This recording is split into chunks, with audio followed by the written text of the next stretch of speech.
Bismillahirrahmanirrahim. Assalamu alaikum everyone. So I know my last video didn't do too well. It's okay. It was just something I wanted to randomly mention because I can't believe the state of mind a lot of people are in right now. But that is just neither here nor there. I don't really care about views. I don't care.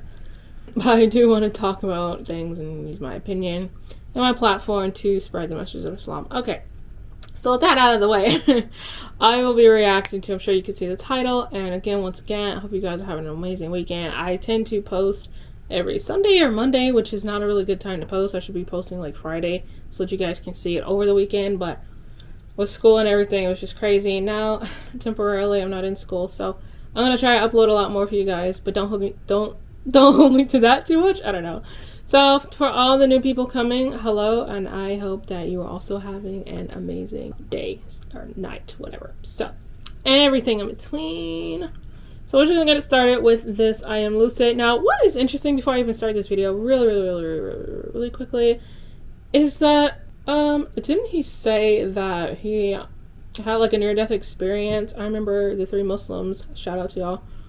I remember them mentioning and making a video about it themselves how he had near-death experience, and he had took a shahada during that time on the plane with his friends going somewhere because he was overly dehydrated or something like that. Went back to just drinking my water. I was so dehydrated I couldn't even think. I wasn't even going to argue with her. I just said, no, I'm not leaving. And I kept on drinking.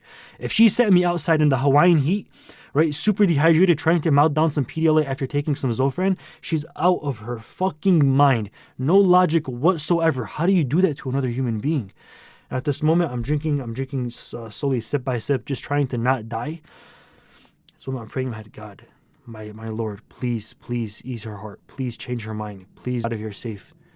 And I swear to God, I swear, I kid you not, the lady at the front desk goes from not being a fan of us, kicking us out of the place, to maybe about 5-10 minutes later, she goes, all right, you guys, the ride is here.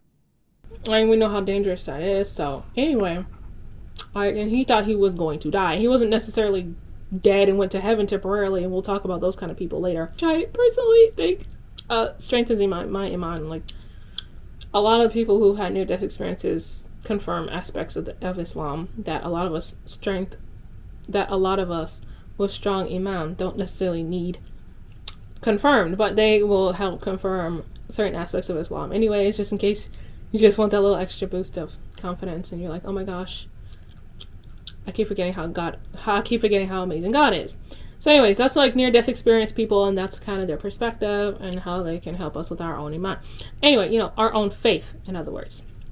So anyway, I just remember that story from iamLucid, so I wanted to preface this video with that because I just find it interesting how he mentions like he's still not come out as Muslim just yet, and yet I thought he did when he talked about taking his shahada because he thought he was gonna die. Is it that 3 weeks ago the young brother decided to talk about how he reverted to Islam, which is the title of his video. Alhamdulillah for that. But I just find it hilarious, like, bro, I thought you already came out. I don't know. That's just my own ridiculous whatever interpretation. So inshallah, let's go. I used to tell my subscribers that I would reveal my religion at 10,000 subscribers. And then I said, I'll reveal it at 100,000 subs. And then I pushed that back to 500,000 subs. And now we're getting close to nearly 1 million subscribers, and I still haven't came out entirely as Muslim. I've been hiding this the entire time. I've been hiding and concealing my faith throughout my entire YouTube journey because it's what I was told to do. By people that were closest to me, they told me, don't tell anybody on YouTube that you are a Muslim. Nobody wants to subscribe to a Muslim YouTuber. If they find out that you follow Islam, you're going to lose all of your subscribers in one day. These are things that was being told to me. I just want to say something about that and how I felt the same way about my channel. And not maybe like to the extent, I'm going to say that quite the extent that he does, because I know that Islam is kind of trending right now. That's not why I made my channel though. Like, I didn't think that, I'm still like a black female Muslim covering most of my face. I know I'm like sparkly and I like makeup and stuff, but I still didn't think I would get any views. I just wanted to talk about my experience like everyone else, and I just wanted to get my voice out there because I just want to have a nice community of Muslims because I don't have a good community of Muslims around me right now. That was my entire reason for making my channel. Plus, I always wanted a spiritual channel, and there's no better spiritual channel than I could have than talking about the most preserved religion, Islam. So anyway, I can kind of relate to him on that part. It's just like all I was gonna say is like I can relate to him on that, and yeah, like I don't know.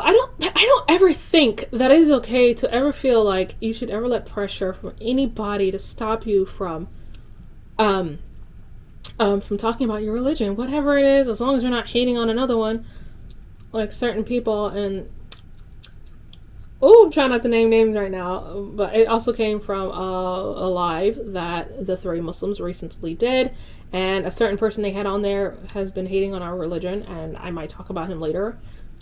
I might not, because he really made me angry, so I don't know if I want that kind of energy on here. But, so, anyway, yeah, but I do have something amazing I want to tell you guys, similar to Lorna's story that, like, solidifies what happened to Jesus and how it's, like, amazing, and how, like, he did not get crucified. But, anyway, I'm going all off topic. Basically, I don't think you should ever feel silenced about talking about Islam. That's why I'm, like, so sad, because, like, I know he has a huge audience, and he's a huge following, iamLucid, so I don't like that he feels like he couldn't just speak the truth or whatever. Okay. Me since the very beginning of my channel, and I took their advice until today. I'm going to change that. Let's start from the very beginning. I grew up, and I still live in the Muslim capital of the USA. Like, out of the entire country, out of all 50 states, my city is the most densely populated with Muslims. So everybody around me, everybody here is Muslim. Or at least they claim to be. My early years as a Muslim was avoiding the hellfire. I was following purely out of fear because that's what everybody told me was going to happen to me. For an example, I thought that if your slipper was turned upside down, I would have to turn it back over upright because it was pointing upwards towards God. And that's disrespectful to God. So that made me think as I was growing up that God is literally on top of us looking straight down. So if I go downstairs in the basement and close the door, then God can't see me.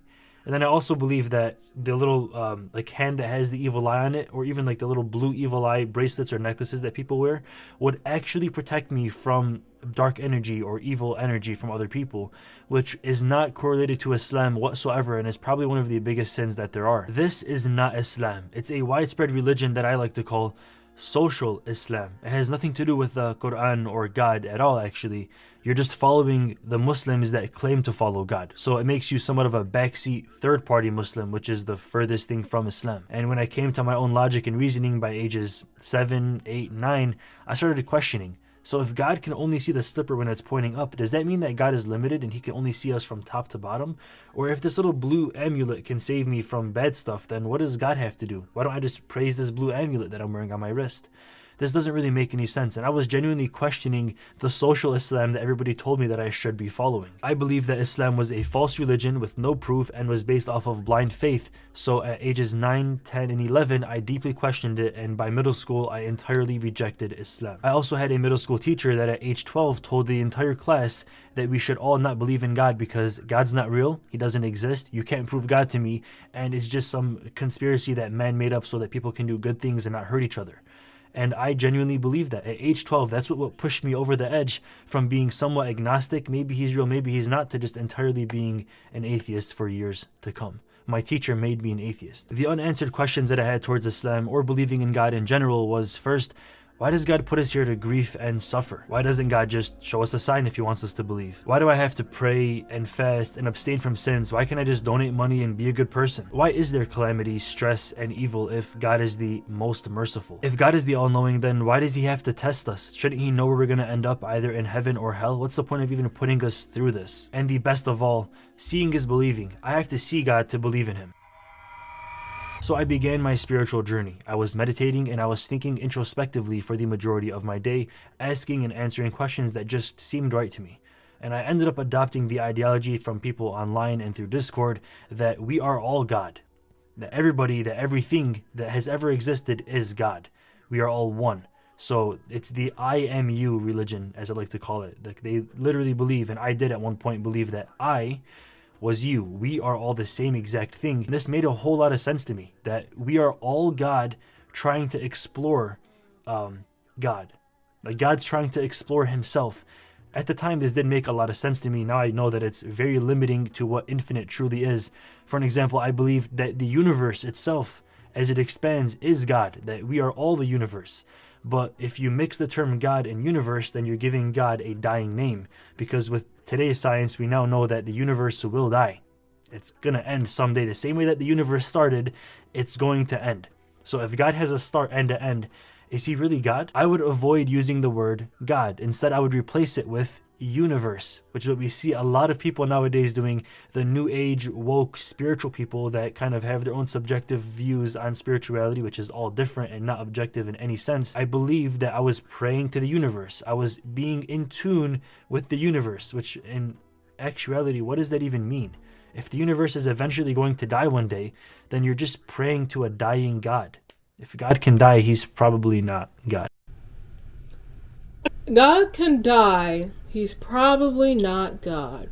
So don't just pray to the first heaven, aka outer space. Let's just call a spade what I have behind me, which is beautiful.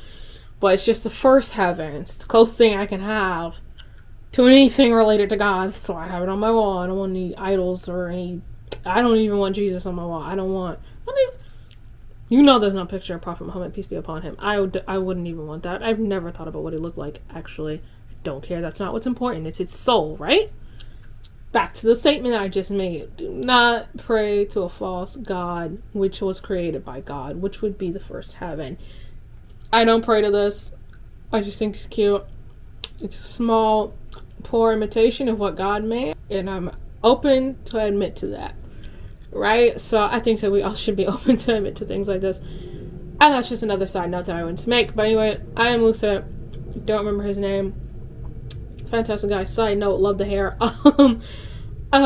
Yeah. That's another thing I want to talk about, being black and the whole hair issues that we have and stuff.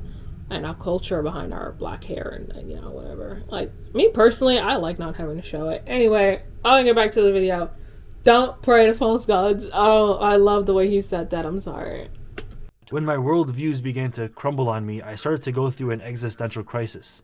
It was one of the darkest, scariest times of my entire life. Nothing felt real at all. I would look at my hands and think, there's no way that I actually exist right now. I'm so lost. I really need to find myself. This is scaring me. I'm scaring me right now. Why am I here? I know it's not an accident, but... Maybe this video will be of importance someday, in 3 years, 4 years. At my all-time low, I picked up a Quran. I stopped following the social Islam and I gave the real Islam a real chance. The words that I was reading felt like they were coming from my creator. I used my own logic and reason to come to the conclusion that the Quran is written by God. Do the disbelievers not see that the heavens and the earth were once one mass and then we split them apart? And from water we created every living thing. Will they then not believe? That was the verse that I read. My jaw dropped and I started shivering. I knew that this book was a lot more serious than just some social Islam made up fantasy. This had to be real. And then I read, we built the universe with great might and we are certainly expanding it. That sealed the deal for me. Now you see the mountains thinking they are firmly fixed, but they are traveling just like the clouds. We will certainly drag him by the forelock, a lying, sinful forelock. We set down iron with its great might and benefits for humanity. He knows the betrayal of the eyes and what the hearts conceal. Do people think we cannot reassemble their bones? We are most capable of restoring even their very fingertips. And we have made the sky a well-protected canopy. Still, they turn away from its signs. We created man from a quintessence of clay. Then we placed him as a drop in a place of settlement. Firmly fixed, then we made the drop into a leech-like structure. Then we changed that into a chewed-like substance. Then we made out of that skeleton and bones. Then we clothed the bones with muscle and flesh. Then we caused them to grow and come in being and attain the definitive human form. This is the truth. I felt more alive, at peace, and determined than ever. If God's with me, nobody can stop me. Ashhadu an la ilaha illallah wa ashhadu anna Muhammadan Rasulullah. Thank you for watching this video. Stay dreaming, stay lucid. I'm out. Peace. So he made a lot of really good points here that I just want to point out. I'm not going to remember all of them. All else. One of the number one things is that him just taking the time to read from the Quran directly is a very amazing thing. Sorry. It's a very amazing thing. You guys are gonna have to bear with me. I think Shaitan wants me to stop this video now. Not that I go by what he says or anything, like some people would believe. Anyways, I'm going to talk about that later. And please, anyone who has any kind of a suggestion, please let me know what you would like to see from this channel. Let me know what other topics related to Islam that you would like me to talk about. And anything else related to spirituality and struggling with life. Just let me know if you want me to talk about it, because I do, like most human beings, you know, have a story to tell, and I can articulate it better than I did in some of my older videos.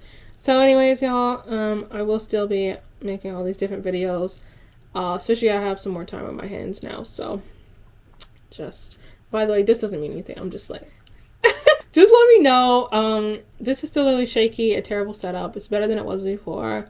Also, let me know, I don't know, just give me suggestions related to Islam. I really want to talk about it. I really want to get on other people's podcasts, even though I'm really shy, and I don't know. I would eventually like to speak to other Muslims on this platform. So if you guys could set something up for me and like tell them about my channel, you know, all those kind of things, I would really appreciate it. Let me know who your favorite Muslim YouTubers are. And if we could set something up, I don't know. I'm so scared even just saying that. I'm just, oh gosh, I don't know. But anyway, and by the way, let me know if you have Anhal's number, because I just want to know if he's still single. I gotta go. So anyways, back to Lucid. Forgive me, Audibillah. Anyway, I really do think that this is a beautiful thing, and I'm so happy, like, it reminds me a lot about my own story, and I'm just so happy for him that he came back to Islam in this particular way, and that he had the wherewithal to do the research himself or read the book. I feel like that's a lot of people don't do. Christians complain that a lot of Muslims don't read their own book, when in fact, a lot of us memorize it, especially if we're born in another country that other than America. They memorize it, so that's a lie. And you know, whereas Christians, quite the opposite. A lot of them just don't bother to read their entire doctrine. So anyways, this is not any kind of hate speech. This is just the way that things are. I can corroborate what I'm saying, but I do have a lot more to learn, and I'm so happy with what I have. Alhamdulillah. I hope everyone watching this video right now has an amazing, immensely blessed rest of this year. And I will be back for more content. I don't know if it's next week. I don't know, guys, because I take way too long to get ready for these videos. But anyways, if it rhymes, it must be true. I love you. Bye. بسم الله الرحمن الرحيم والشمس وضحاها